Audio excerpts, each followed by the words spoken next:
The Wonderful Wizard of Oz by L. Frank Baum. Chapter 3. How Dorothy Saved the Scarecrow. When Dorothy was left alone, she began to feel hungry. So she went to the cupboard and cut herself some bread, which she spread with butter. She gave some to Toto, and taking a pail from the shelf she carried it down to the little brook and filled it with clear, sparkling water. Toto ran over to the trees and began to bark at the birds sitting there. Dorothy went to get him, and saw such delicious fruit hanging from the branches that she gathered some of it, finding it just what she wanted to help out her breakfast. Then she went back to the house, and having helped herself and Toto to a good drink of the cool, clear water, she set about making ready for the journey to the City of Emeralds. Dorothy had only one other dress, but that happened to be clean and was hanging on a peg beside her bed. It was gingham, with checks of white and blue. And although the blue was somewhat faded with many washings, it was still a pretty frock. The girl washed herself carefully, dressed herself in the clean gingham, and tied her pink sunbonnet on her head. She took a little basket and filled it with bread from the cupboard, laying a white cloth over the top. Then she looked down at her feet and noticed how old and worn her shoes were. "They surely will never do for a long journey, Toto," she said. And Toto looked up into her face with his little black eyes and wagged his tail to show he knew what she meant. At that moment Dorothy saw lying on the table the silver shoes that had belonged to the Witch of the East. "I wonder if they will fit me," she said to Toto. "They would be just the thing to take a long walk in, for they could not wear out." She took off her old leather shoes and tried on the silver ones, which fitted her as well as if they had been made for her. Finally she picked up her basket.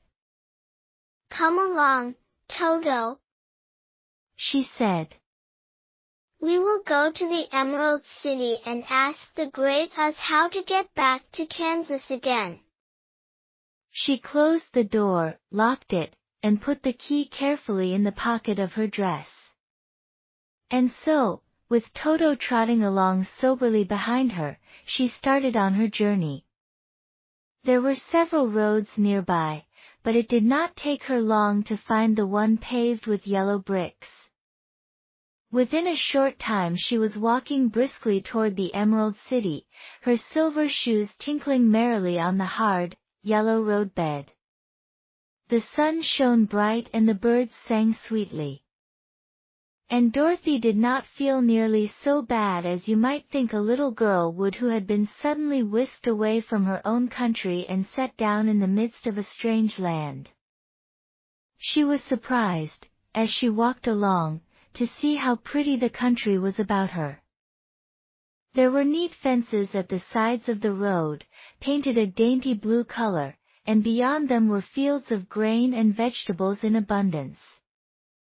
Evidently the Munchkins were good farmers and able to raise large crops.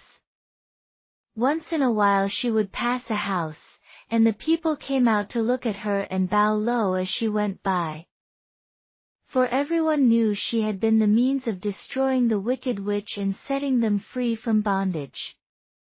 The houses of the Munchkins were odd-looking dwellings, for each was round, with a big dome for a roof. All were painted blue, for in this country of the East blue was the favorite color. Toward evening, when Dorothy was tired with her long walk and began to wonder where she should pass the night, she came to a house rather larger than the rest.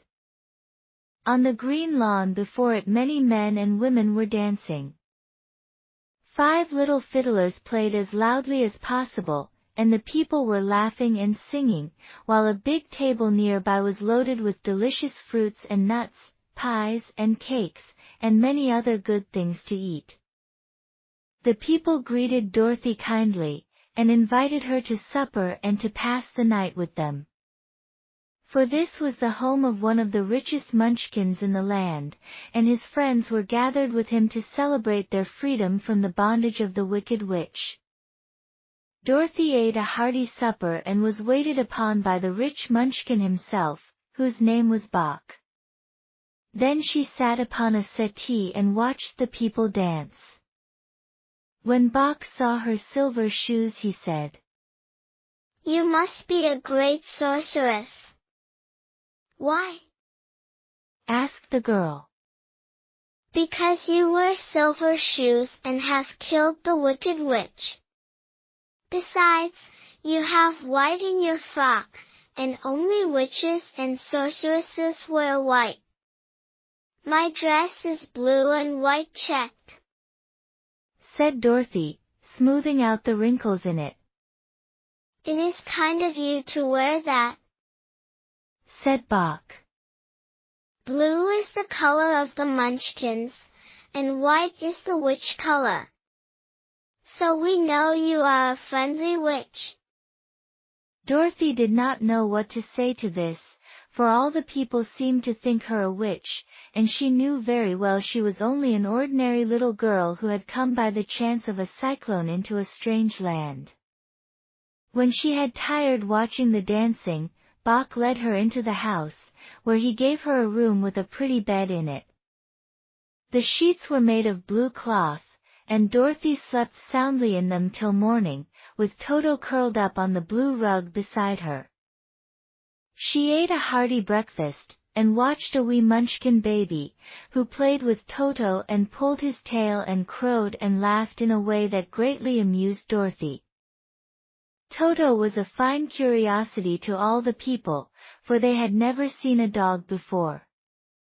"How far is it to the Emerald City?" the girl asked. "I do not know," answered Bok gravely, "for I have never been there. It is better for people to keep away from Oz, unless they have business with him. But it is a long way to the Emerald City, and it will take you many days. The country here is rich and pleasant, but you must pass through rough and dangerous places before you reach the end of your journey." This worried Dorothy a little, but she knew that only the Great Oz could help her get to Kansas again, so she bravely resolved not to turn back. She bade her friends goodbye, and again started along the road of yellow brick. When she had gone several miles she thought she would stop to rest, and so climbed to the top of the fence beside the road and sat down. There was a great cornfield beyond the fence, and not far away she saw a scarecrow, placed high on a pole to keep the birds from the ripe corn. Dorothy leaned her chin upon her hand and gazed thoughtfully at the scarecrow. Its head was a small sack stuffed with straw, with eyes, nose, and mouth painted on it to represent a face. An old, pointed blue hat, that had belonged to some munchkin, was perched on his head, and the rest of the figure was a blue suit of clothes, worn and faded, which had also been stuffed with straw. On the feet were some old boots with blue tops, such as every man wore in this country, and the figure was raised above the stalks of corn by means of the pole stuck up its back. While Dorothy was looking earnestly into the queer, painted face of the scarecrow, she was surprised to see one of the eyes slowly wink at her. She thought she must have been mistaken at first, for none of the scarecrows in Kansas ever wink, but presently the figure nodded its head to her in a friendly way. Then she climbed down from the fence and walked up to it, while Toto ran around the pole and barked. "Good day," said the scarecrow, in a rather husky voice. "Did you speak?" asked the girl, in wonder. "Certainly," answered the scarecrow. "How do you do?" "I'm pretty well, thank you," replied Dorothy politely. "How do you do?" "I'm not feeling well." said the Scarecrow, with a smile. For it is very tedious being perched up here night and day to scare away crows. Can't you get down? Asked Dorothy. No, for this pole is stuck up my back. If you will please take away the pole, I shall be greatly obliged to you. Dorothy reached up both arms and lifted the figure off the pole, for, being stuffed with straw, it was quite light. Thank you very much, said the Scarecrow, when he had been set down on the ground. I feel like a new man. Dorothy was puzzled at this, for it sounded queer to hear a stuffed man speak, and to see him bow and walk along beside her. Who are you? Asked the Scarecrow when he had stretched himself and yawned. And where are you going? My name is Dorothy, said the girl. And I am going to the Emerald City, to ask the Great Oz to send me back to Kansas. Where is the Emerald City? He inquired. And who is Oz? Why, don't you know? She returned, in surprise. No, indeed. I don't know anything. You see, I am stuffed, so I have no brains at all. He answered sadly. Oh, said Dorothy. I'm awfully sorry for you. Do you think, he asked, if I go to the Emerald City with you, that Oz would give me some brains? I cannot tell, she returned. But you may come with me, if you like. If Oz will not give you any brains, you will be no worse off than you are now. That is true, said the Scarecrow. You see, he continued confidentially, I don't mind my legs and arms and body being stuffed, because I cannot get hurt. If anyone treads on my toes or sticks a pin into me, it doesn't matter, for I can't feel it. But I do not want people to call me a fool, and if my head stays stuffed with straw instead of with brains, as yours is, how am I ever to know anything? I understand how you feel, said the little girl, who was truly sorry for him. If you will come with me, I'll ask Oz to do all he can for you. Thank you, he answered gratefully. They walked back to the road. Dorothy helped him over the fence, and they started along the path of yellow brick for the Emerald City. Toto did not like this addition to the party at first. He smelled around the stuffed man as if he suspected there might be a nest of rats in the straw, and he often growled in an unfriendly way at the Scarecrow. Don't mind Toto, said Dorothy to her new friend. He never bites. Oh, I'm not afraid, replied the Scarecrow. He can't hurt the straw. Do let me carry that basket for you. I shall not mind it, for I can't get tired.